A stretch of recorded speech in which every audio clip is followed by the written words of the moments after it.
Hey kids, it's Old Man shouting at clouds, and now with others too. Chatting about the CFL is what they're going to do.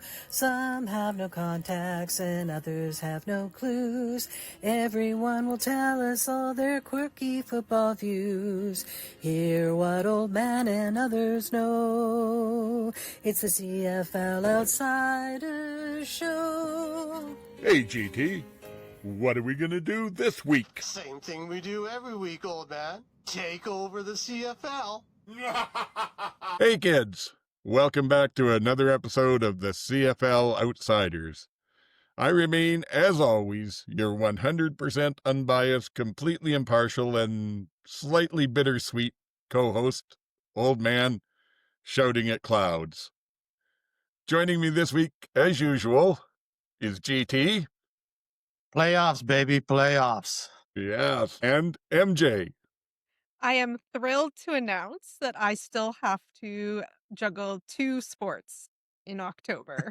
Go Blue Jays. Yes, so the Jays are still going. Yes, they won last night, game 7, so they're off to play the Dodgers. Oh, so they've made it through the round. Yeah, I don't follow, of course, and last I heard it was 3-2. Again, they were down 3-2, so good for them. So is this the, what would they call it then, the conference finals or whatever? This is the next World one's Series. The series after this? This is the World Series they're going to be playing starting on Friday. Well, this is the World Series they're in. Hey, well, go Jays. First time since 93. Go. Yeah, probably I'll probably have to watch again. Probably the first Jays game I've watched since 93. There you go. But this is funny. We have 2 people that don't care. I can't believe it. Yeah. Or at least weren't following it. But I did say to my wife earlier, it will be a short podcast tonight. It won't be that long. We don't have much to talk about, just the games. And she said to me, "Oh no, MJ will want to talk about the Blue Jays. Don't worry." It's not in the rundown, but you can be as creative as you want, MJ, getting all it in. Well, just that they were down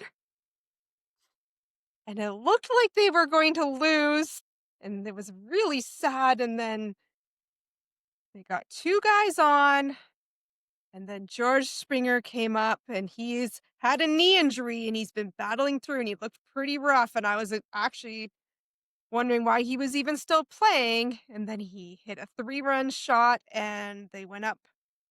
And then Hoffman, well, you guys don't care, but some people might care. Yeah. Jeff Hoffman's the closer this year, and he is, what's the word, streaky at best.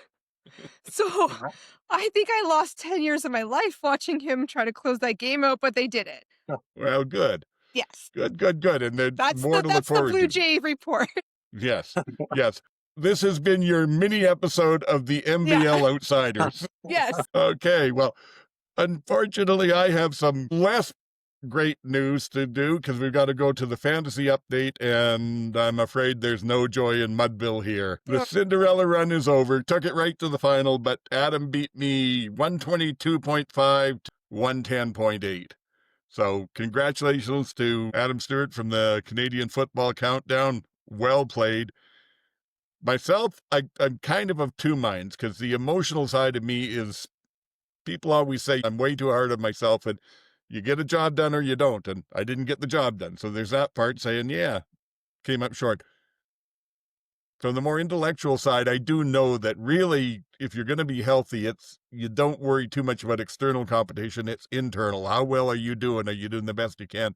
And I have to say, I'm not unhappy about the team I picked. In the end, it came down, we picked 4 of the same players, so those were out. And both of our lower cost players, we each had 2 lower cost players. I actually beat him by about a point or 2 on that. But in our flex, we both went running backs. And I thought Rankin would break a few long ones, and he didn't. And he had Dedrick Mills from Calgary. So well played by Adam there. I had Mills as my running back. I didn't pick Rankin this week. I just thought BC had been playing well enough that I didn't have him, and I was glad I didn't. Yeah, well, it came down to I built the team so I had 15,000 picks my flex, and I could go with anybody that I wanted. Right. And I didn't feel great about any other receivers that I knew they were going to do well. since Oliveira was against the Saskatchewan defense, even though they had backups in, I thought I don't want to go that way. So it really came down to Butler, Mills, or Right. So made the wrong pick. who was your number one running back then, if you use that as a flex? Well, he was my flex because I'd already gone cheapo on my 2 running backs. Oh, you went That's you what- went 2 cheaps. Okay, 2 cheaps. I went cheap on both of them. I went with Mario Anderson because he was starting for Saskatchewan, which got me like 2.5 points, but Adam had him too, so that didn't hurt. And then I went with Horvath for BC, hoping he'd get in, and he did pop in and picked up about 5.3 points or something. So anyway, you said you went with Mills. How did you do overall? I did okay. I was 113.6 or something in that range. I had Rourke as my captain, so that worked out well. Yeah. I had Mills as my running back. I went with Choquette as my cheapie because my big concern going into the week was who was going to play the entire game. Because that's the reason I didn't pick some guys, because I felt like, they're not even going to play the whole game probably, depending on how it plays out. So that's the reason I went with Rourke rather than Vernon Adams. And I kind of, that paid off to some extent. And so I didn't go with a lot of Saskatchewan guys because I felt like, they're going to be playing B and C players. But my receivers I didn't do so great with receivers. That's where I lost it. So. Yeah. Well, and you still did better than I did there overall. So not so bad. How about you, Ed? I had 155.6. Oh my God. See, you guys have got to get in the league next year. You're kicking all our butts every week. Wow. So you had Nathan. I had the Stamps defense. I had Alexander as my captain. And my running backs, I picked Horvath and Scott. And then I had Mack and Hatcher as my receivers, and Butler was my flex. I see where the points came from. An excellent lineup. Yeah. Wow, yeah. I will just say I cannot take all the credit because my kid helps me pick these every week. So Hey, that's why they're always Alouette heavy. You're allowed to phone a friend. Yeah. Yeah, but no, it's that. Like I said, that's great. You guys will really have to think about next year joining the actual podcast league, and maybe the two of you'll be in the final with scores like that. Yeah, I looked at Alexander, but he was one of those guys that I thought he's not going to play the whole game. So I didn't take him for that. That was one of, and it was like, he can rack up a lot of yards, but I thought he'd play the first half at best. I didn't think he was going to play the whole game. I was much like you. Like I picked the Ottawa defense because they were cheapest. And then other than that, everybody I had, I think, let me think through this a little bit. Yeah, because I had Horvath in there, and then I had Hatcher and McGinnis in. And so by the time Saturday night or Friday night was done, I had only my defense left to play. And it was like you said, I was trying to go for the teams that had something to play for. Anyway, that's done for this year. I will, if anybody cares, I will do one more Old Man Plays CFL Fantasy this Friday to finish off the season and just let things go. But hey, like I said, everybody, thanks to all of the league that played, it was a lot of fun. And I had to get the Twitter account for X or whatever it is for communication. So there's been some good trash talking there. Lots of fun. But anyway, moving on, because we don't have a lot of news items. So, MJ, you were saying that the Alouettes did some re-signings. So good news for Alouette fans. The Alouettes have re-signed Jason Moss and Danny Machocha for 2-year extensions. Danny Machocha's been there since 2020. And honestly, I thought Jason Moss he's only been there since 2023. I have surely thought he would have been there just as long, but he hasn't. So, this franchise, they are doing some great things there. Like, we can talk about it in the game, but they've sent 7 busloads of people to Ottawa for that game. And honestly, it sounded like a home game because they all had their air horns. Yes. But this is great news for Alouettes. And so good job, Danny and Jason. They're just, they're doing great things. Yeah, I see that. I thought that I read that Machocha's there through 29 and Moss is through 28. So that's both. Oh, maybe that's what it is. Yeah, those are both really good signings. And it's funny because when Machocha got hired, I remember back on the Alouettes fan site, and it was like nobody wanted him. They felt like he had stabbed the previous regime and had been backhanding and doing everything while he was on the radio while he was at University of Montreal, and just everything in the background to try to get the job, and now he's turned out to be have done a really, really good job. So yeah, it's that they're both important signs. I was also impressed that it came the week after Saskatchewan lined theirs up. So the best two-run organizations right now and the best two teams probably in the league have both signed their GM and their coach to extensions and are pretty set in both of those places for the next few years. So that shows some stability and why those teams are where they are right now. Definitely. The continuity helps, and it is hard to get somebody good. So when you find them, hold on to them. So, and what else did we... Right, you were mentioning the Herm Harrison Award, GT. Yeah, I'm sure that each team has an award that's like this, but of course, because I'm on the stamp site regularly, the Herm Harrison Award in Calgary is actually voted by the players. So this is an award given by the peers. So it's really important in Calgary to whoever wins it. And it's given to the player that exudes and shows leadership both on and off the field, as well as charitable works throughout the city. And so it's really a prestige and a work of pride for the team. And to get Moncrief to win it this year, I thought was pretty impressive, because it's usually won by guys that have been there a few years, that have had time to establish themselves in the city as well as on the team as a leader. And for him to come in this first year and be able to do all of that, I thought pretty impressive. And, like he even said in his, in the interview that he did, 2 years ago, everybody said I was done. Like they thought I was done. And this means a lot to me. He said this means a lot to him because of that and the fact that, the team took a chance on him, and then he decided to really go for it and to step up this year. So, and I think he has both on the field for sure, and it looks like he has off the field too. And as I said at the beginning, I would assume most teams have this type of award. I just don't know what the other ones are. So if anybody can find out and wants to tell us, that'd be great. Okay. You're probably right. I'm just not sure. And along those same lines, I'm pulling a little bit of an audible here. MJ was next up on the show run, but just before we went to air, I found something else that's similar to this that I thought we might as well talk about. The awards for basically the stuff above and beyond the on-field play. Last week, we talked about the Jake Godar nominees, and that's the award goes. It's for Canadian players and the same sort of criteria. And this week, they've announced the Tom Pate Award, which is, again, very similar, but available or open to any player in the league. So they say that it's presented annually in recognition of outstanding sportsmanship, dedication to and significant contribution to teams, community, and the Players Association. So that they've got this year's nominees out, and I think, again, this one will be given out at the awards just before the Grey Cup, but I'll run through them. West to East again. BC Lions was Andrew Pearson. Calgary Stampeders, Dominique Grimes. Edmonton Elks was Niles Morgan. The Riders was Micah Johnson. The Bombers had Brady Oliveira. Tiger Cats was Kenny Lawler.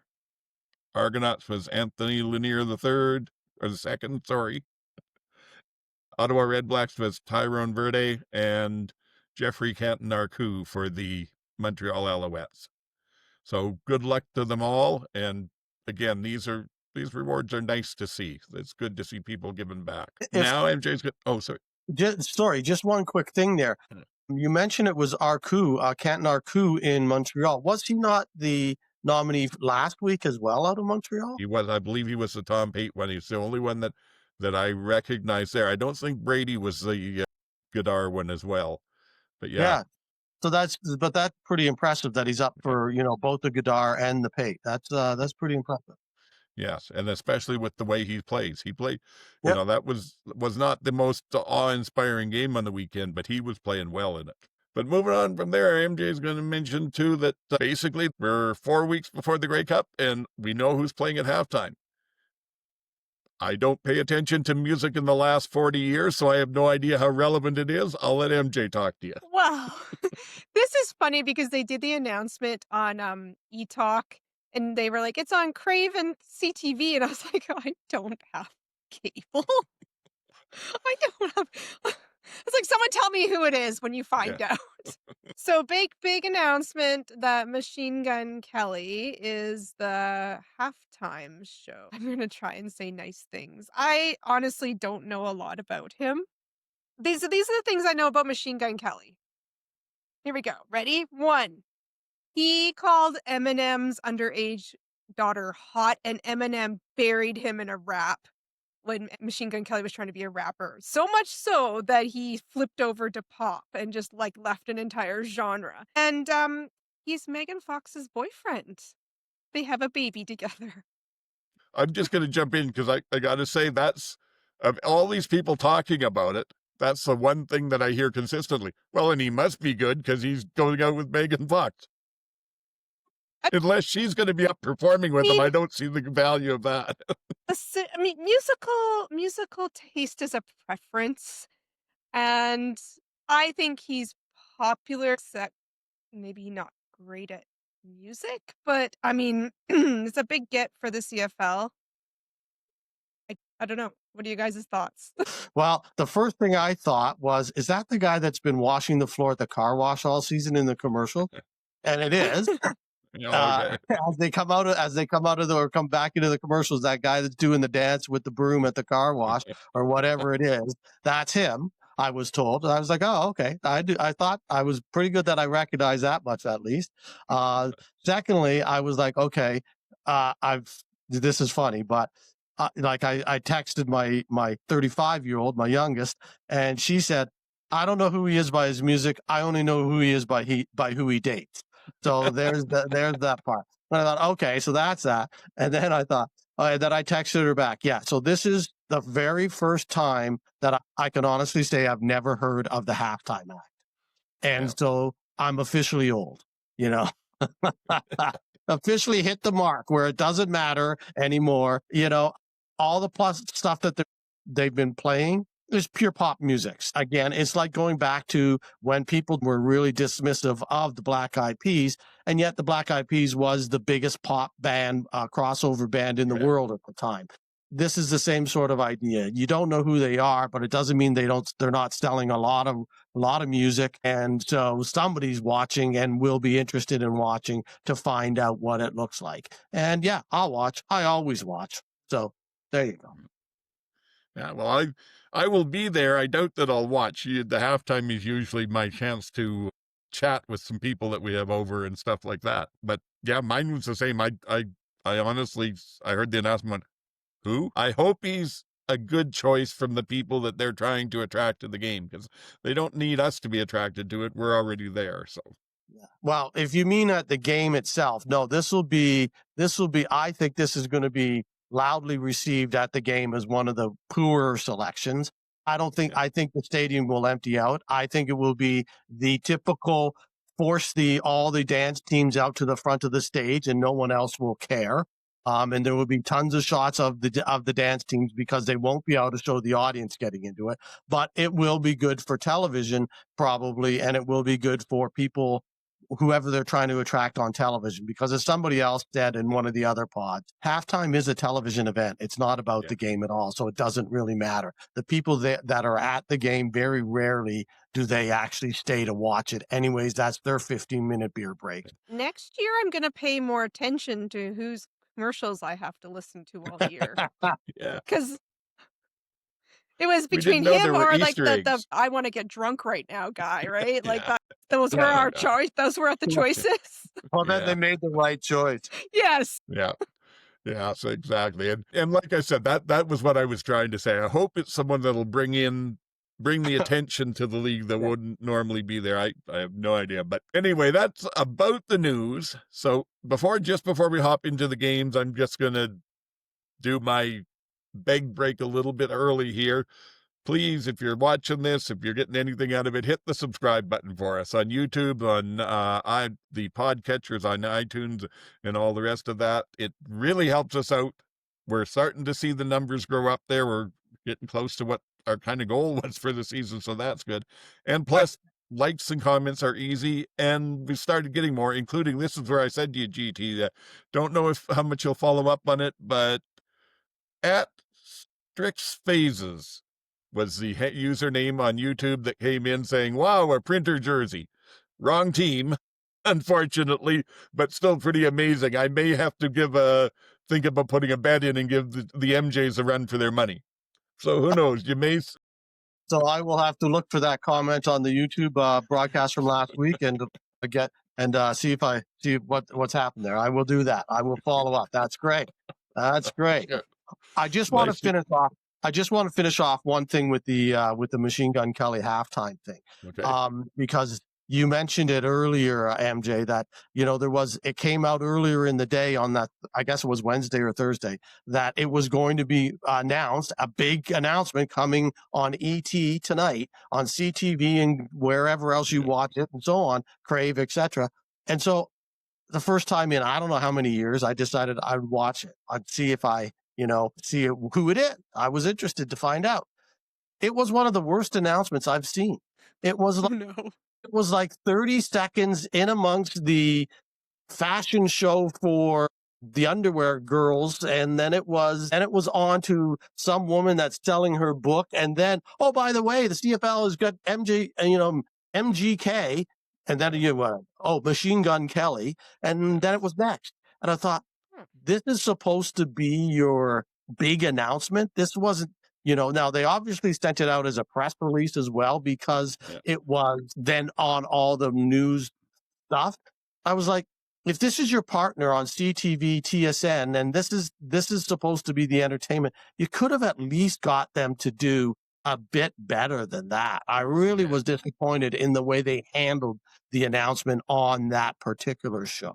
I got to agree that they've not been good on execution lately on any of this stuff. I don't get it. And I know I'm living up to the name, the old man shouting at clouds, but please put half the effort you put into making up new rules into actually marketing what you've got, and who knows what could happen. Yeah, exactly. Yeah. All righty. But enough of that. That's my negative mini rant for today. We'll go on to the games, and I'll take the first one because it was Saskatchewan 16 at Winnipeg 17, and there wasn't a whole lot to talk about. It was. I've got pages. Oh, do you? Okay, good. Well, I'll let you take most of them, because I noticed. I noticed that basically it was Winnipeg starters playing the Saskatchewan preseason lineup and winning on a walk-off field goal. I don't know what that says. Is Winnipeg fallen that far? Is Saskatchewan depth that good? I don't know, but it wasn't an terribly exciting game. The second half especially was listless. They went with Mayer for 3 quarters from Saskatchewan, and then put Cohen in for the last quarter, and Winnipeg had their starters in and still just couldn't seem to go very far. To me, the best thing about this whole game was the ad they did for World Vision, where they talked about Brady Oliveira and Sean Bain Jr. going to Africa in the offseason and working with providing wells and whatnot, which was a real good feel-good story. But that was the best part of the game. How about you guys? Anything more than that to say? I have two notes. One, the Bombers are in trouble. Yeah. Like, they are in trouble. And there was one touchdown each in the first quarter, then field goals and punts, and that was it. So I only watched the highlight package from this, and I'm actually quite happy I didn't spend my Friday night watching this. It's the time of football we're in, yeah. There was 5 teams this weekend, guys. There was 5 teams with had a QB as their top rusher. So I'm not sure what was going on with running backs this weekend, but what a mess. Unfortunately, Mills wasn't one of those. Damn it. No, or Butler. Well, although Butler and Rourke did tie. I have a question, because I couldn't figure. I joined the game with 7 minutes left in the first quarter. It was already 7-all, so I missed the first quarter. Saskatchewan was just about to kick a field goal to make it 10-7 at that point. That's where I joined the game. And then I left the game as the BC game started, because we're into that weird part where the games overlap by half an hour. So I missed the end of the game, and I didn't feel like I missed anything. So my only burning question is, what was with the purple jerseys that the Bombers coaching staff was wearing? Did they explain those at all? Like, Not that I heard. I didn't understand it. I couldn't figure out what it was because a lot of players and a lot of equipment people had the pink for the pink power for the breast cancer awareness. I saw a lot of that. It was for World Mental Health Day. Oh, was it? Okay, good. Well done. All right. Well, that, Yeah. you know, Even better done if we know what it was about. Most Right. specifically for Rett syndrome awareness, Okay. Okay. That's what Yes. they were up to. Okay, if they had broadcast that earlier in the game, I missed the first few minutes. Okay, it wasn't just some weird thing. Yeah, other than that, because it was that weird a game, it could have been for the Yeah. Bombers. They were that bad. They could have just got their colors wrong. They did everything else wrong. That was just one of the worst football games I've watched the team play in I don't know how long. They just stumbled and bumbled their way through it. At one point, I said, I actually swore. I said, Jake Maier's going to win another one. He's doing absolutely nothing. This is a perfect Jake Maier game. He's not thrown past more than 7 yards. He's done absolutely nothing. And somehow he's going to get credit for a win in this game. So thankfully he didn't. But I was just like, that's how bad I thought the Bombers were. They were just horrible. Just horrible. But they played horrible and won against somebody who passed 400 yards. Like, what? I don't understand.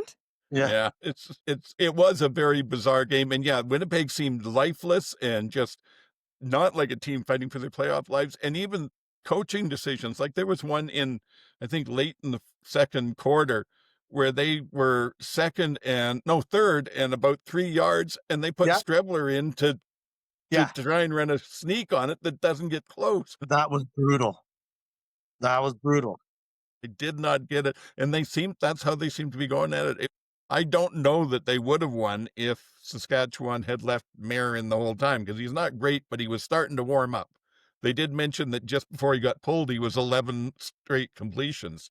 So left him, and Riders might have won that, but it was obviously more important to see what the players could do. So I don't object. Just before I left the game, they said that Zach had 12 yards passing in the second half. So that was midway through the fourth quarter. He had 12 yards passing in the second half. That's how bad. And by then, all the backups were in the secondary and everything. If they're the only starters that were playing was because there was no backups left to put in for them. Yeah. Oh. Yeah. There was some goofy stuff. There really was. There's just too much to talk about to replay everyone, but it was just a complete cluster. Cluster. Yes. And the other thing I'll start throwing quick, it was, I'm not sure what to think of Saskatchewan's kicking game, because Lawther missed one again, but okay, so you'll get that. But their new punter, he's a Jekyll and Hyde. I mean, he put 2 punts out of bounds inside the 5-yard line, which were absolutely fantastic. And then he ends up punting where it's going to go to the 30, 35-yard line, and he lands it right in the middle of the field. So the returner's got whatever go he wants. It's just, I don't know how you can be that inconsistent. I was just going to say, that's been the issue in Riderville all year, and it continues to be. So we'll see if kicking, when it gets colder too, that ball's going to feel different coming off of your foot. So we'll see. Yeah, well, and to tell you, like I said, the punting scares me more than the place kicking even. Because you can kind of work around the place kicking, but if your punting isn't consistent, that's when you end up with something like you get pinned down on your own one, and you figure, I've got to get some yardage behind you, and you manage to get out to the 25 or 30, and everything's good, and then your punter shanks 15 yards, and you're in the same bad spot. That's the stuff I'm afraid of. Anyway, MJ, we didn't give you a chance to jump in yet. Just that the Bombers are in trouble. Yeah. And the Riders special teams coordinator. Yeah, they... I will say that this does look like it's trending towards where there's at least the possibility of Winnipeg. Looks like they're going to end up in the playoffs going through the East. So there could be a Saskatchewan-Winnipeg breakup in Winnipeg, which would be all that the Heartland could ever wish for. I swear to God, if the Bombers somehow manage to win like these kind of games, they manage to beat out Hamilton and Montreal, stranger things have happened. I swear, if they manage to beat out Hamilton and Montreal, there's going to a lot of people losing a lot of money. Because Yes. I don't think the odds of that are going to be very likely. Yes. Well, I'm here for it for the CFL chaos, and if nothing else, just to hear the raging debate the week before the game about who should have the home team dressing rooms. Okay, well, it's not going to happen. So No, we'll it's just not. Okay. I think Reality. that's been talked about longer than it needed to be, to tell you the truth. And frankly, none of the games this weekend were really great at all. It's I thought the BC Edmonton one had a lot more potential, but why don't you tell us about that, MJ? Edmonton 24 at BC 37. Right. So you got, in full disclosure, I was at a concert on Friday night, so I got home for 6 minutes left in the fourth this game, but this just comes down to whether the Elks can get Rankin going or not, and they are going to live and die by Rankin. Rankin had 36 yards rushing and 35 yards receiving. Cody outrushed him again. So good job, BC defense. You had a plan, and the Elks offense seemingly cannot scheme anything else. If Rankin doesn't running, they cannot figure out any other way to do anything. Bark had a 70-yard run. Yes. What? Yep. This guy's just going to do Impressive. everything. After the game, it was so funny. After the game, he's like, I have a newfound respect for everyone who does the waggle, because he said he was gassed after running that far. But just the Lions are just ticking along just nicely. Hatcher had a really great game. Butler had a pretty good game. Rourke had a great game. Then so ends their playoff hopes. Had to text my mom condolences, and she's just like, yeah, that's how it goes. And I'm like, right. So I don't know. Cody's contract's up, right? So we'll see what they do next year, but you just never know. Meanwhile, Trey's just living his best clean Jersey life, and that's about it for the Elks. Yeah, there's going to be some stuff there for them to sort out in the off season. I got to say, to me, this one, I don't think the way it turned out that the Elk would have won anyway, but I think the loss can be very much put down to a decision the coach had kind of talked himself into. The commentators were saying how Killam had said to them, and he had emphasized that they might have to make some different decisions than you would normally make in a game. They might have to do something a little bit wild to get the win. And they didn't really do anything too much different in the first half. In the second half, they ended up, BC got a pick six for a touchdown to go up by 7 points. And on their following drive, the Elks got down to, I think, about the BC 50 or so, 3rd and 12. And instead of punting for field position and keeping it going that way, they decided to go for the 3rd and 12. Didn't make that first down, and it just seemed to take the wind out of the sails of their team. BC came and scored another quick touchdown, and I felt like it was over. And I feel like without that decision, they could have stayed in it a lot longer. And if you look at some of the games Rankin's been in this year, it's been the late third, fourth quarter that he suddenly starts breaking those long runs. So without Killam shooting themselves in the foot, in my opinion, they might have had a chance to win that.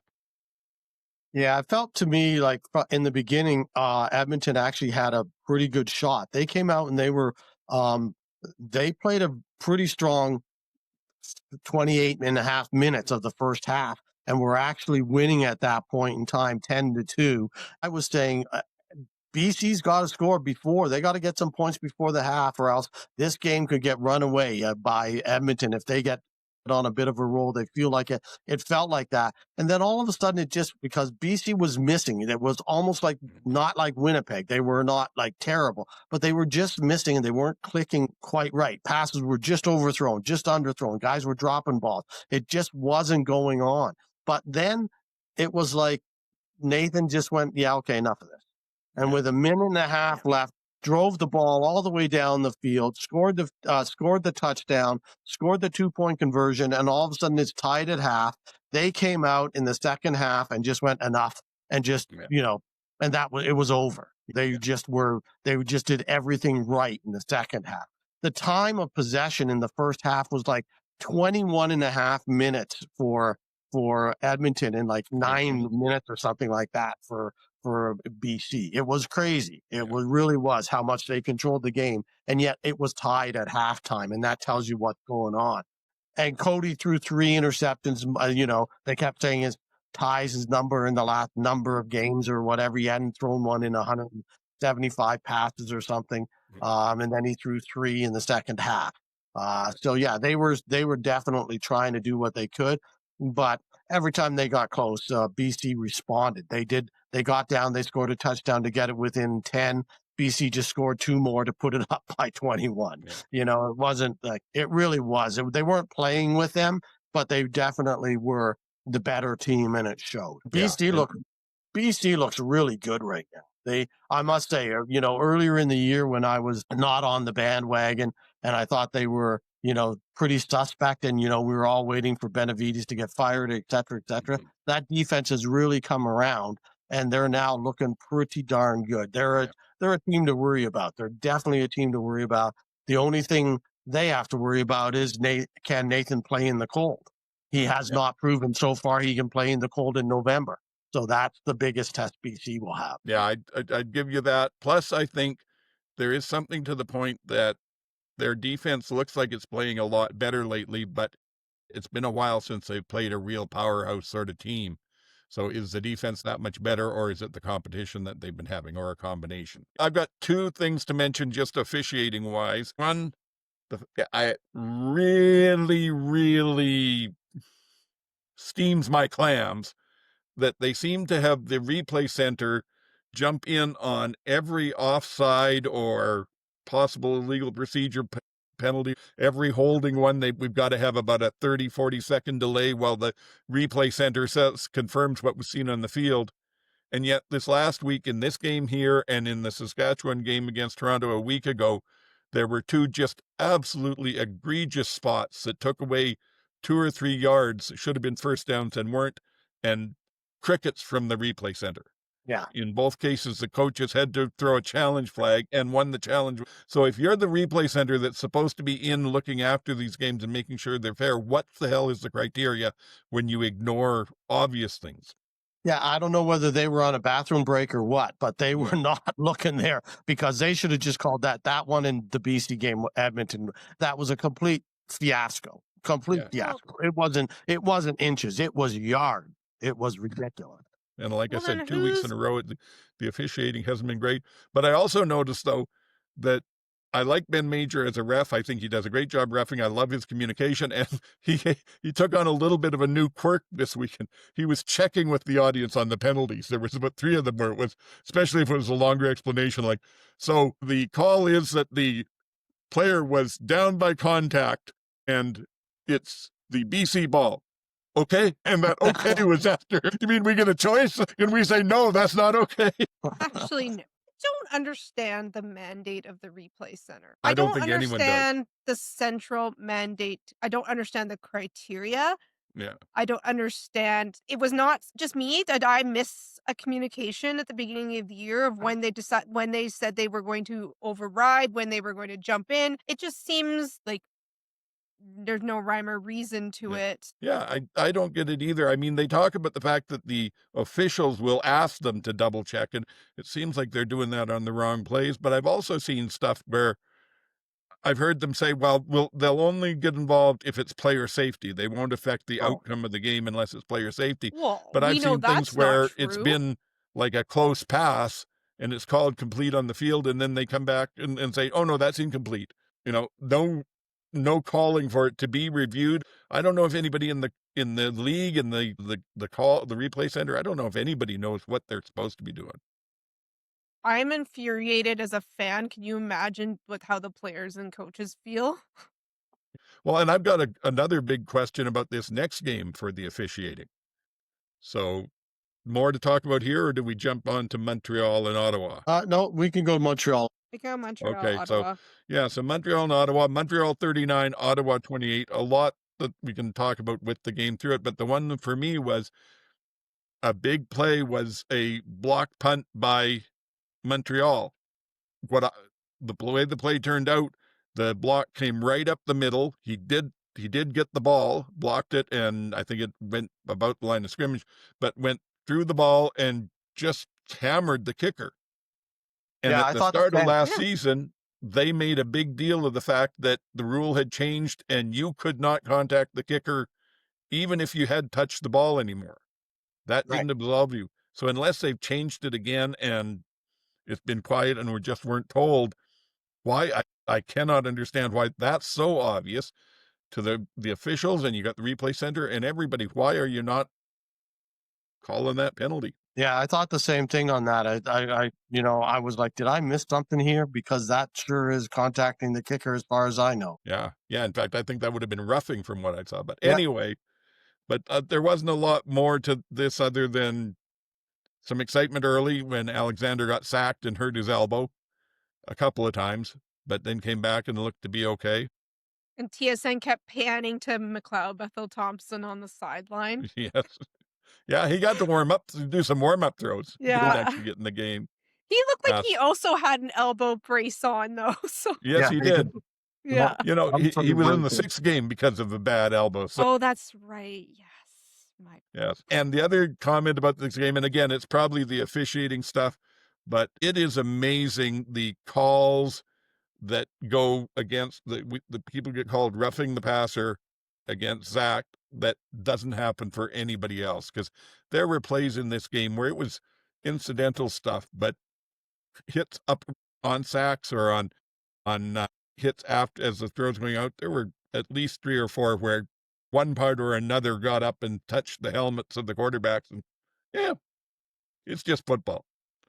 But you know that if that had been Zach, and O'Shea would be screaming his head off, and somehow they get that stuff. I don't know. Why don't you tell us what you thought about sort of the flow of the game? Because I haven't said much other than that Ottawa lost, and I didn't like the officiating. I thought a couple things. I thought number one, that Adams looked like he should have been playing more. He's going to start again, as far as I know, this week in Hamilton. So if he wins, on the off chance he wins, Ottawa fans are going to lose their mind, because it will be like, okay, so he's now played 2 games in a row and looks like he's a winner. Why hasn't he played even more all season long? And he did look pretty decent. He was throwing the ball with some zip. He played with enthusiasm. He made some smart decisions. Sure, he had 3 interceptions, but 2 of them weren't his fault. One of them was a tip ball, and the other one, Hardy should have hung on to it when it was in his hands, and then it was taken out and it was classified as an interception. So those really shouldn't have counted. And I just thought he kind of played well. And then again, I wasn't sure why Davis Alexander was still in the game as late as he was. I couldn't figure that out. I know he's a tough, and I know that they need to get him reps, et cetera, et cetera, et cetera. He hasn't played that much. He's still a rookie or first year guy starter and so on.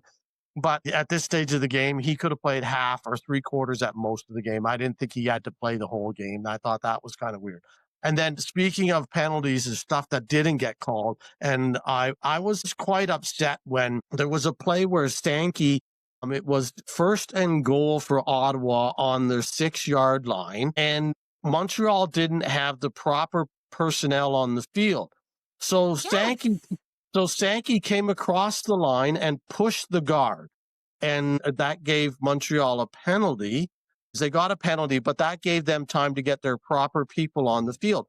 I was okay with the first push on the guard. That was like to cause a penalty. That was a time stop. Yeah. I got that. But then he went after that and he smacked the center while the center still wasn't aware. And that to me should have been knocked roughing. him over, right? Knocked him over. And that should have been roughing, and it should have been Ottawa should have got the ball on the 1st and 1 or on the 1-yard line. Instead, they were going from the 6. And on the very next play, Adams throws one of those interceptions that he should have, that was legitimate, at the 1 yard line to Montreal. They should not have been in a passing situation. They should have been on the 1 yard line. I don't know how he got away with the second push. That should have been 2 separate penalties, not one. Yeah. As far as I Agreed. was concerned, I was That like, was wow. that was ridiculous. Yeah, and nobody talked about it on the broadcast. It was No, just they're like, like, oh well. look how smart he's being. I'm like, Yeah. oh, well. Yeah, exactly. Yeah. There are times where I think he goes over the line. What do I have? Adams was their top rusher. B, he had 44 pass attempts. That's not okay, Tommy Condell. He Nope. is a rookie QB, 44 pass attempts. Standback had 7 carries. Come on. That's ridiculous. I was not impressed about that. The Redblacks defense actually played really well. And they were the only of the 3. And then I have a note saying that the Redblacks ruined everything for themselves with dumb penalties. Because something good would really happen and they get down to the red zone, then they do something stupid and just wreck it. And I'm like, oh, this is infuriating. As I said, like that sounded like a home game for the Alouettes because the air horns traveled. Yeah. And they clearly snuck them all in. And you can't bring a sign into a stadium, but you can bring an air horn. What else I have? Maltos has got a little, he's been working on some footwork. He's got a little kick that he does now. You see that? Yeah, I'm like, wow. he just like kicks it up. He's got a little flair there. Yeah, He's that a was- flashy guy. That tells you. I'm sorry, I'm just going to jump in and tell you. That tells you you've got confidence in yourself when you do that in front of a stadium full of people. Oh yeah, this guy Just a little. is. Bend over. No, I've got this trick thing I can do. I wonder what he's like to hang out with in real life because he's a pretty flashy guy on the I field. think so. And then TSN panned to Gino Lewis looking sad a lot. That was their shady. The moment for them. They just panned to him looking sad. And then the greatest thing ever happened is that Milt had to wear the ugliest shirt in the world because he cheers for the Yankees. Yes, that full Hawaiian thing. Yes, Yeah. and I'm Enoch had his sunnies on, and it was a whole thing. Oh, made me happy. Serves him right. They played that through both games, so it was pretty good that they kept it going through both games. Yeah. No, as far as Ottawa goes, I kind of agree with both of you. To me, Adams looked like a good quarterback who hasn't played in quite a while. That's and right. I do still think there's potential there. It'll be interesting to see the game this weekend. They kept shooting themselves in the foot on all 3 phases to some degree, but they tried to make a game of it at the end. They got themselves a touchdown and then went for an onside with over 5 minutes left that caught them off guard and got it, and another touchdown. And that put them within, 7 or 8 points, but they couldn't, the next onside didn't work, and it was kind of done from there. So it'll be interesting to see where Ottawa goes in the offseason with quarterbacks and what do they do. And, is Brown still going to be their guy? It's not been impressive between the injuries and when he has been playing this season. So I'd say it looks to me like he took a step back when he was playing this year from the level he'd been playing at the year before. I still think that's coaching and injuries. Between those 2 things, I think without Tommy Condell and healthy, I still think he could be a really good quarterback. I would not give up on him yet. If I was them, I'd still keep him around. I think those 3 guys, are there, but you got to give that number 2 spot a real competition between Crum and Adams, and they should have done that some earlier this year. They just should have done it when the season was already out of control. They should, you should have, gone there. The coaching thing maybe makes sense. Maybe it's just that he's just not comfortable with the offense at all, because it'd be one thing if he was missing throws and not being able to get the ball where it needs to go. But what I saw in the last half of the season when he's been in was not that. It was just bad reads, putting the ball up where it shouldn't have to be. And that is a mental thing. So hopefully another coach can come in and correct that for him. But it certainly looked different than what I've seen in the past. Yeah, and he comes from a system again in Winnipeg where it was run first, pass second, and the run opened up the passing game. And I think that's when he's at his best. And he's got no running game because Condell won't run the ball, and his offensive line can't block worth a darn. That offensive line has been an issue in Ottawa longer than in BC, and that's hard to say. They need to fix that, and it doesn't matter who they are. Who the players are, they don't seem to scheme well, or they don't seem to be coached well on the offensive line. I'm looking, and it doesn't even look like the Redblacks have a quarterback coach. They just literally have an offensive coordinator. So all Tommy Condell. Sometimes you can get away with that if your OC is a former quarterback, but I don't think Condell is. I don't know. We'll see what they sort out. I hope something, because Lord knows the fans in Ottawa deserve better than this last almost a decade now. They had the ray of light last year, but and things are a lot more fun when every team is competitive. Yes. Yeah. Exactly. And the thing is, that's it. They've been competitive in a lot of the games that you wouldn't think they should be in, but it's so hard to say what it is. Maybe it's all the injuries, but every team has had injuries. So is it, lack of depth, or it's just they seem to make too many basic mistakes. And I think that they need to at least bring in a new OC and probably head coach, not Campbell, and see where they can go from there. I'd give the DC another year. Anyway, let's jump on again, because we're, like I said, not a lot to talk about in these games. So the next one is a game that was a absolutely fantastic world beater of a game for anyone that cheers for the Stampeders. And for the rest of us, yeah, maybe not so much. Toronto 13, Calgary 44. What was it like, JT? It was great. It started off great, and it kept going great. It was great when it ended. Enough. That sums it up. I have 2 notes, not even 3, and they're less than that. Pick 6 by Green to set the tone, and then kind of a lackluster game. Yeah. Yeah, no, I thought there was a few things there. First of all, yeah, Adrian Green, that pick 6 did set the tone. I agree with you 100%. And that was key. And it just started the game off perfectly for the defense that all of a sudden seems to have a bit of that early season swagger back, that defense again. So it's interesting. I don't know where it came from, or I don't know where it went for that little stretch, but it seems like Hutchins is back. Maybe that injury was a little more nagging than we thought it was, but certainly he was all over the field again this week. Now, it is against Toronto, and it is against Toronto's offensive line, which outside of Ottawa probably is the worst offensive line, but they still look pretty darn impressive all the way around. And VA was VA, like early season VA again. He was throwing darts.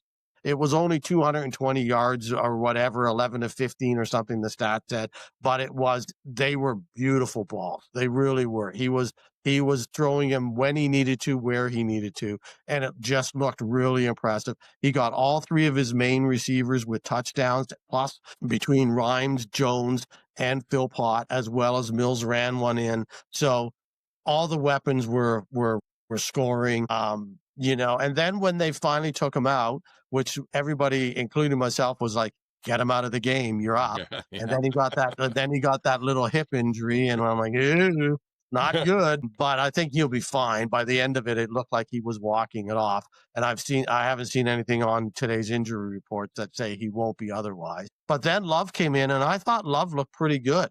And there was the one long bomb that he threw to Phil Pate. That was a thing of beauty. That was stand back in the middle of the pocket, like you do not see guys in the CFL do very much anymore. And he just went back 6 steps right in the middle of the field, right in the middle of the pocket, and rifled that down the field. That was pretty impressive.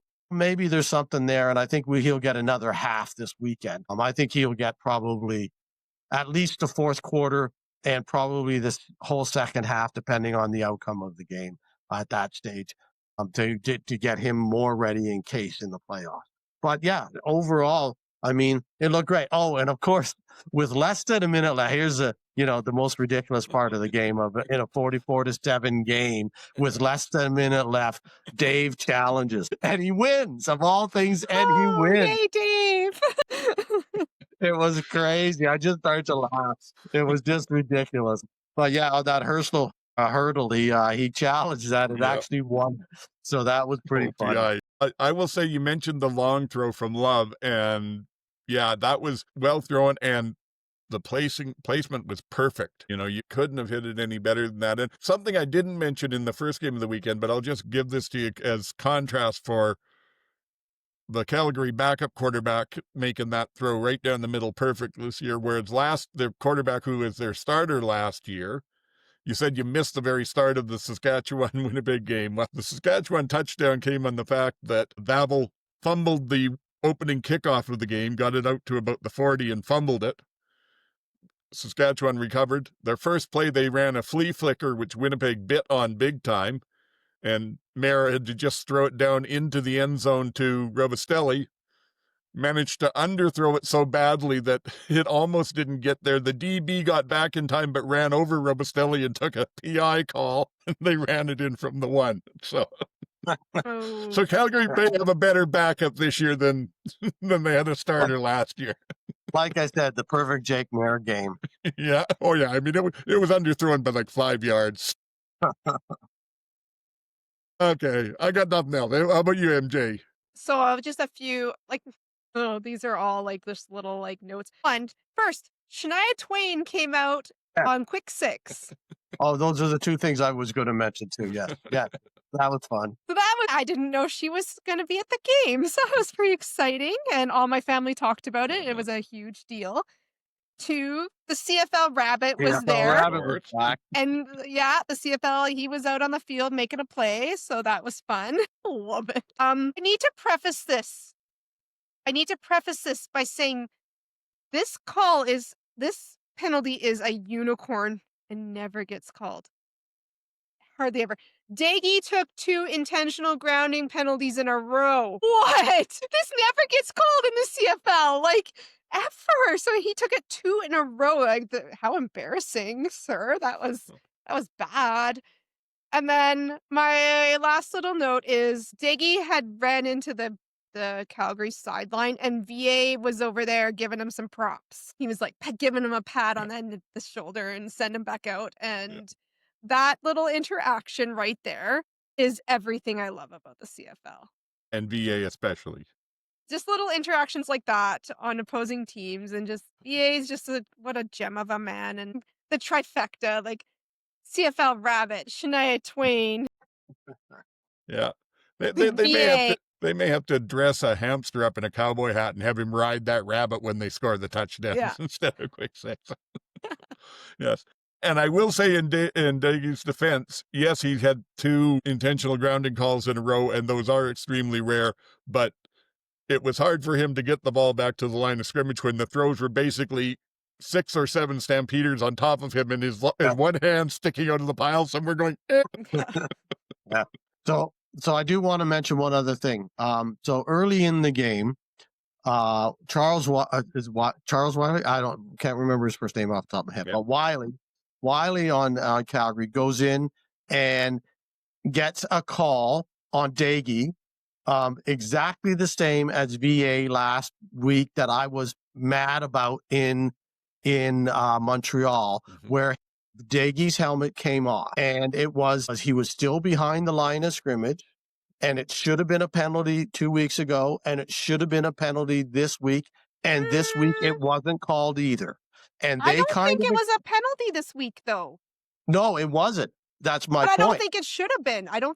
The VA one, yes. This one.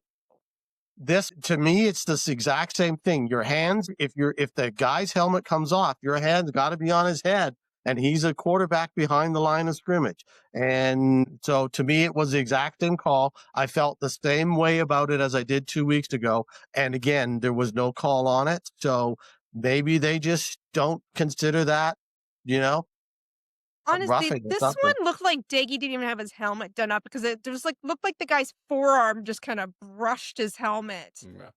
And I don't know why that is. I don't know why, if guys aren't strapping them up right, or if it's a different helmet or something, but there certainly seems to have been a lot more.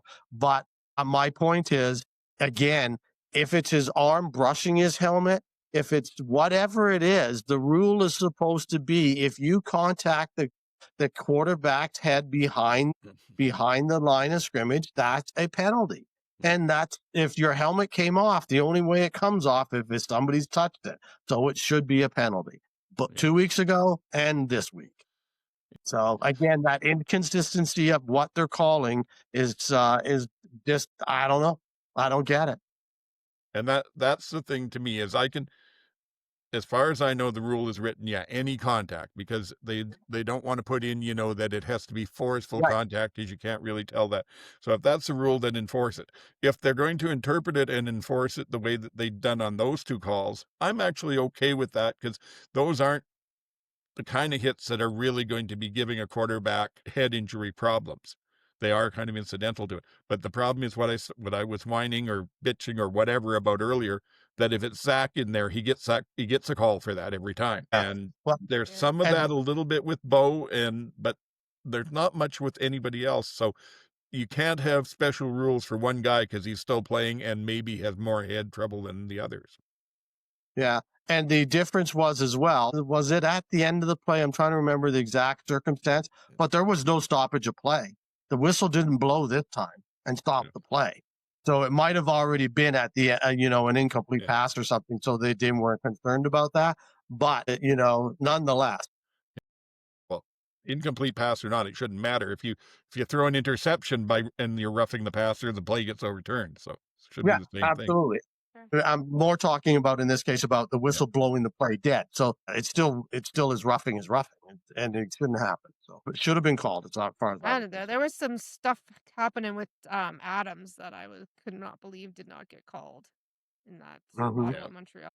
So who knows? Again, what's the replay center up to? I don't know. It's difficult to see. And the thing with VA was to me, it looked like he came out and he was probably playing a little bit below the level that he did last week, which had been a good step back up. If I'm remembering this right, he had a couple of long throws that he was just off on a little bit.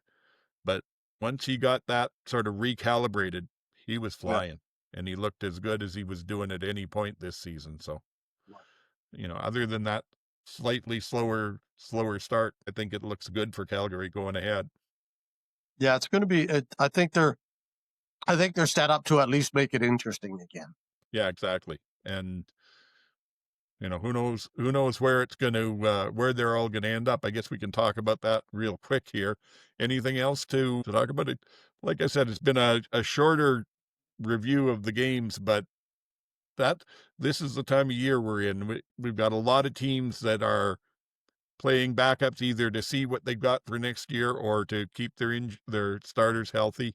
All 4 games this weekend could have an impact on the playoffs, but we don't know if they'll still have an impact by the time that they get to them. The Montreal game will be meaningless if Hamilton wins. The BC Saskatchewan game will be meaningless if Edmonton somehow beats Calgary. At least we've got people that are trying to play for something, but I don't know that we're going to see fantastic football. Anything more, or do we jump into talking about these games then? Sure, let's go to this week. Okay, sure. What we got coming up? Okay, Ottawa at Hamilton, game number 1. I want to pick Ottawa. I really want to pick Ottawa, but I'm not going to. No. Come on, GT. Yeah. I really do want to pick Ottawa. So if they win, I will say that I picked Ottawa. Yeah. But I'm going to go with Hamilton. Yeah. I am quite concerned about which Hamilton team shows up to play. Yes. I am very concerned. They are just wild. And Ottawa, like Adams, that was his first game. His second game, I'm thinking he's going to play a little bit better, especially if he's getting first team reps all week. But their defense is good. How is Hamilton going to? They're off the bye. Yeah, and you know what? I will pick Hamilton, but I think Ottawa's going to give them a good run for their money. And I'm kind of with the both of you. I kind of want to pick Ottawa because it feels like the kind of thing, the way the season's gone, it could be, but I just don't believe that they can be mistake-free enough to do it. And Hamilton does have more to play for. I haven't checked injury reports this week, so I don't know who's in or who's out, but I don't know that the injury reports will tell us that anyway. Probably a lot of people out there, even though they're healthy. So, okay, so all three of us are going Hamilton on that one then. Then we go to the next one, Calgary at Edmonton. I think this is the toughest game to pick. I think this is a closer game than most people would expect it to be. Edmonton's out of the playoffs, but they do not want to lose to Calgary. They do not want to at home. They do not want to go out with 2 losses after having that bit of a streak and having everybody enthusiastic. And if they go out with 2 losses, that kind of ruins that bit a bit. And they will be playing hard. A few guys are coming back. I saw in their injury report, Anderson's coming back. And a couple of other. This is I think this is a really tough one. This is almost like a pick 'em for me. I'm going to take Calgary, but I think this is going to be a really close game. I think this is going to be a really close, slug it out kind of game. Right. Yes. I don't even know who. I have both of them circled because I think this is like Edmonton's last home game, but Calgary's back, BA's back, and I don't think they're going to play sitting back because they need to get clicking again. But man, Edmonton's beat them bad twice, huh? No, once. Calgary took Labor Day. Calgary took Labor Day. Edmonton took the rematch, and they were almost the identical scores flip-flop. That's right. Okay, sorry, right. So they've each blown each other out. Yeah, pretty much. I don't know. You go ahead, Oldman. I have to think about it. Okay, well, I agree with you. This is a tough one to call because I do think it's going to be closer than, or it could be closer than what a lot of people would anticipate with the standings. And I think this is going to be a good test to show us where Calgary is going into the playoffs. If they win this one, doesn't even have to be like a convincing shutout win, but if they can take this one by over a field goal, I think they're in a really good spot going into the playoffs. If not, it'll tell us whether maybe these last couple of weeks against some weaker defenses has been a bit of a mirage again. So I do think Calgary's probably should win it. But like I said, I bet whatever I pick with Calgary this season, I think all but about 2 weeks, the outcome's gone, the game gone. Last week I picked Toronto and helped Calgary get a big blowout win. Maybe I'll help them again by picking Edmonton this week. Yeah, put some drama on the show here. So now it's MJ to get to decide who picks. I am going to pick the Stamps, but I'm very unconfident in this. Sorry, Mom. So how does the infamous last game of the season tie affect the playoff? Yeah. Yeah. Everybody's talking about if Calgary wins, if Edmonton loses, et cetera, et cetera. What happens if they're a tie? Does that change anything in the playoffs at all? I don't think so. I don't think so because it depends how the other games go. But yeah, I would think that just means that it's as good as a loss for Calgary, right? It means that it settles down where Calgary's going to be third and BC's going to be second basis. Yeah, actually, where it could affect is if Saskatchewan were to beat BC, because then the 1 point would give them 11 points and 21 points. They'd be up to 10.5 games. Yeah. So for total chaos sake, we go for the tie. The tie, yeah, exactly. There hasn't been one yet. There's not been one yet. Don't forget, I think it's a CFL rule. Ties have to include either Ottawa or Calgary. So they both have one more chance this weekend. That's right. They both tie in separate games. Yes. Yeah. Just to mess with it. I wouldn't put it past Hamilton for that to happen to them. All right, then, yeah. So then the next one, which actually could be a little bit of a tougher one to pick too, because we don't know what's going to happen with Hamilton. So game 3 is Saturday, the early game, Montreal at Winnipeg. Now, if Hamilton loses, Montreal will have everything to play for and will go all out, I'm sure. But if Hamilton loses, then Montreal's can't go any higher than second. So do they sit people? Do they sit them out? And what does Winnipeg do? Because if they win it and BC loses, then I believe they've got the season series over BC, so they could knock them down to third, and we could go Calgary, Winnipeg, BC, or to fourth. I don't know. So there's lots of permutations here. But who's going to be playing for how much? Based on what they did against Ottawa, I'm assuming Montreal is going to send all of their starters and they're going to play them. So I'm taking Montreal, and I would take Montreal no matter what, given that fiasco that Winnipeg was involved in last. But somehow, despite a fiasco, Winnipeg won. Yes. So, I am actually kind of concerned. Like, the Alouettes should have no problem. They should just steamroll this based on how the Bombers beat, like, Drew Brown putting up 400 yards. Beat when Strebler had, like, 40 yards of passing. Right. And they beat the Riders, but they did not. Like, it's just, I don't understand. I'm gonna take the Alouettes, but CFL is a weird thing. I don't know that this game is quite as tough as the Calgary Edmonton game to call. I think that Montreal will be out there with wanting to get a victory even if they're out of the playoffs, just to send a little bit of a message. I do think they're going to probably play Alexander for at least half the game, and all of that gives them a better opportunity than Winnipeg. So I'm going to pick Montreal on this one. And that takes us to our final one for the weekend and the season. The ultimate game of the season, BC at Saskatchewan. No indication of who's playing what, or they could actually end up with basically backups in there for both teams, because if somehow Edmonton beats Calgary on Friday night, then BC's got second place. So it could be a quarter each of Trevor and Nathan, and the rest of the game, Jeremiah Masoli against Jake Mayer. Oh, let's hope so. Well, we had that matchup earlier this year, and Saskatchewan won it that time. Yeah.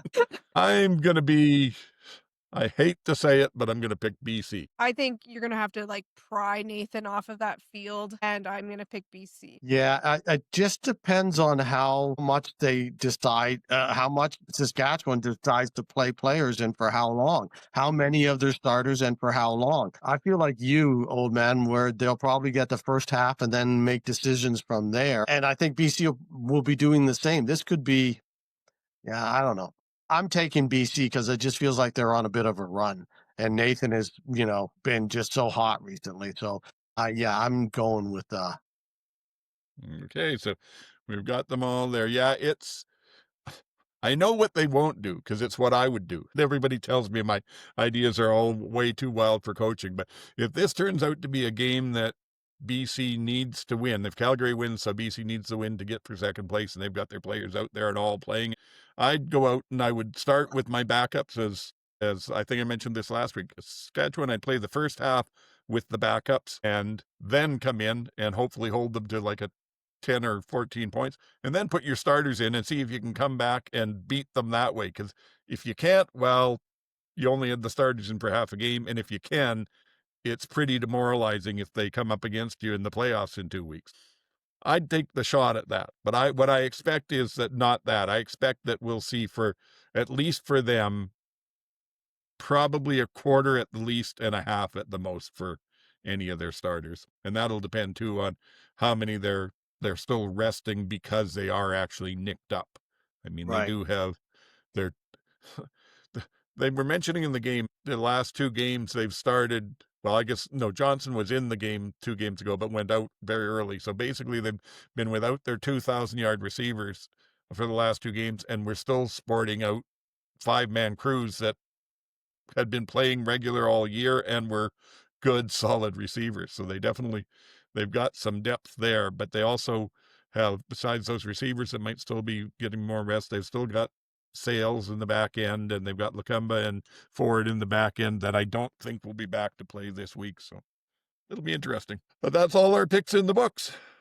I guess by next week, I'm going to definitely have to do all of our tallies. I've been meaning to do this for about 3 weeks. Go back and get the tallies up. So I'll come back next week with who did what on the show, which of us gets the bragging rights for Pick'em. Okay. And that pretty much takes us to the end. So any last shots, comments, closing remarks, and your social medias?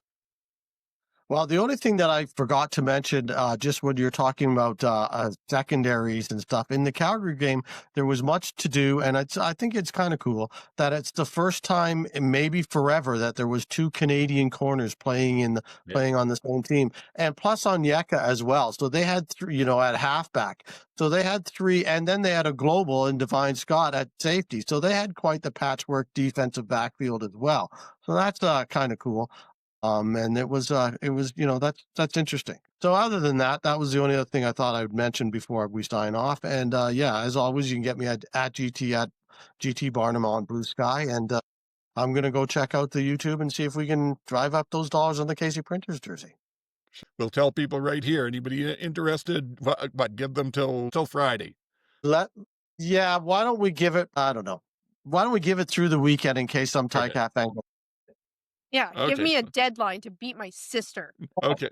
So the season ends on Saturday night, so let's just give it right through to the season ends on at the end of the last game on Saturday night. Okay, so the bids close on the final whistle.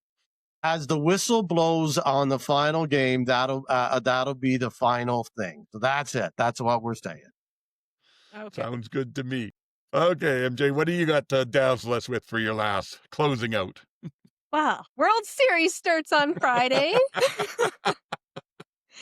And the Ticats are back playing after the bye. So it's going to be a fun weekend for me. Come join me on Blue Sky at Sports and Plans, and you can follow all my stressed posts about each of these I've noticed you do a good job of posting during the games. I don't see them during the games because I've got that, as I think I've said to y'all before, I tape the games and watch them about 20 minutes before so I can run them through. So I can't look at Blue Sky on the 55-yard Sky feed anymore because MJ's posting live. Sorry, not sorry. No, don't be sorry. It's great for people that can't see the game, but I doing a wonderful job of it there. Anyway, that's about it. I'm of course Oldman Shouting at Clouds. You can get me at Oldman Shouting at Clouds on Blue Sky. You can get the show on either X or Instagram as at the CFL Outsiders. I think that's about most of the contact information that we need there. And other than that, I already did my begging, so please remember to do all the things to help out the show. Other than that, let's hope that we get a fantastic, unbelievably exciting game of football, especially for the last weekend of the season. Or maybe more realistically, let's hope we get a few games that are close and hold our interest past the halftime. But the playoffs are just around the corner. Playoffs, baby, playoffs. Okay, that's it for now. Until next week. For MJ and GT, this is Old Man saying, get the hell off my lawn.